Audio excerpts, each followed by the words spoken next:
Assalomu alaykum, bankimiz mijozlari. Xush kelibsizlar. Mana bizda Shoto'g'ayra bankimizda hurmatli prezidentimiz aholini turmush tarzini yaxshilash, sharoitlar yaratish maqsadida bir qancha kreditlar joriy qilib beryaptilar.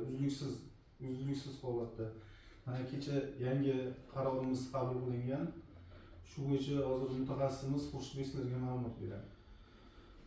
Assalomu hurmatli bankimiz mijozlari, tadbirkorlar. Demak, ko'rib oilaga yangi qarorlar chiqyapti, kreditlar yangi turib chiqyapti, banklarda raqobat ketyapti.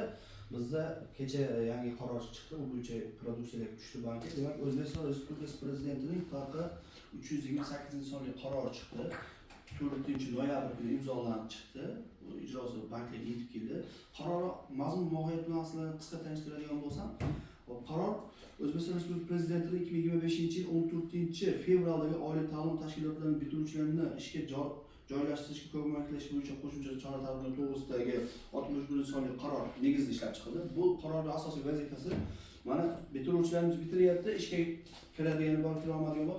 Endi tadbirkorlik subyekti, aytaylik, MCHdir, fermer xo'jaligidir, korxonadir, ana o'sha yangi bitirganga 3 yil bo'lgan, ya'ni oliy ta'limni bitirganiga mutaxassisligi 3 yil bo'lgan tadbirkor ishga oladigan bo'lsa, ishga qabul qiladigan bo'lsa, ana o'sha firmaga kiritiladi.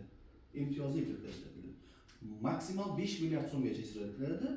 Har bitta yangi qabul qilganga, misol uchun ikkita qabul qilsangiz 2 milliard, bitta qabul qilsangiz, bitta yoshi ish bilan ta'minlasangiz 1 milliard, 5 tani ta'minlasangiz 5 milliardgacha kirit ajratish mumkin. Foiz stavkasi 18% dan belgilanadi. Ya'ni hozirgi kunda Markaziy bank foiz stavkasidan 4% yuqori deyilgan qarorda. Ya'ni 18%. Muddati 7 yil, 2 yil imtiyozli davr bilan beriladi sizga davlat. Maqsad nima? O'sha yoshi siz ishlatganingiz uchun davlat sizni qo'llab-quvvatlayapti. 7 yil muddatga beryapti, 2 yil imtiyozli davr bilan beryapti, 18% dan beryapti.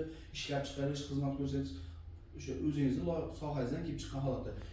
Faqat sharti 2 yil davomida o'sha mehnat shartnomasini bekor qilishingiz ham mumkin. Unga yana o'sha bitiruvchi olishingiz kerak-da.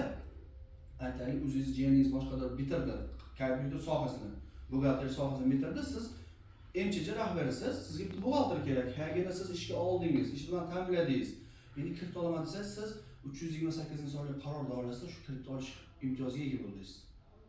Ya'ni o'sha bu yerda asosiy maqsad yoshlarni qo'llab-quvvatlash. 5 milliard so'mgacha garov ta'minoti bilan muddat yaxshi berdi. 7 yil muddatga berilyapti. Ham o'sha yosh, endi aytaylik, o'sha yoshni bo'shatib yubordingiz, ishlamasligi mumkin, sizdagi ko'nglingizdagi xodim bo'lmasligi mumkin yo ish bermasligi mumkin, sizda asosiy ish beruvchi siz edi.